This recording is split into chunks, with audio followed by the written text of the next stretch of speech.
বাংলায় ইজতেমা হলো, ওই ইজতেমাতে লোক হয়েছে 2 কোটির উপরে।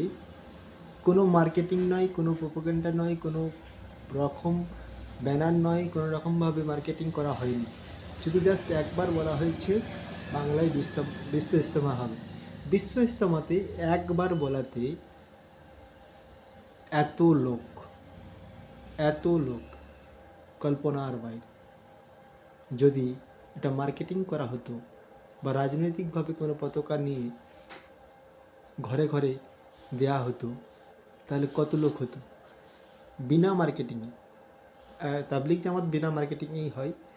ভাবুন, কোনো রাজনৈতিক দল যদি ভারতবর্ষে সমস্ত রাজনৈতিক দলকে একবারে জয়েন করে দেওয়া হয়, সবগুলোকেই, তাহলেও এত লোক হবে না।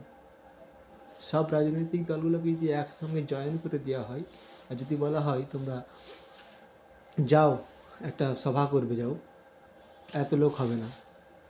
বিনা মার্কেটিং, বিনা পোস্টার, সেরকমভাবে কোনো স্টেজও হয়নি, কিচ্ছু হয়নি। ভাবুন, কোনো রকমভাবে কোনো মিডিয়ার ঠাঁই পায়নি, কোনো মিডিয়ার মাধ্যমে কোনো প্রচার হয়নি, তারপরেও এত লোক কল্পনার বাইরে। অবাক পৈনানের সমস্ত পৈনানবাসী অবাক হয়ে গেছে, বাংলাবাসী, গোটা ভারতবাসী, যে বিনা মার্কেটিংয়ে এত লোক হতে পারে কিভাবে। তাবলিগ জামাত গোটা বিশ্বে মুসলমানকে একটা বড় পথ দেখিয়েছে।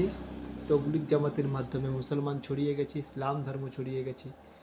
আর নবীজি তবলিগের মাধ্যমে ইসলাম ছড়িয়েছিলেন, আর সে কাজ আজও জারি আছে গোটা বিশ্বের কাছে। এটা একটা বিশাল বড় মেসেজ যে তবলিগই পারে এ পৃথিবীকে এক করতে।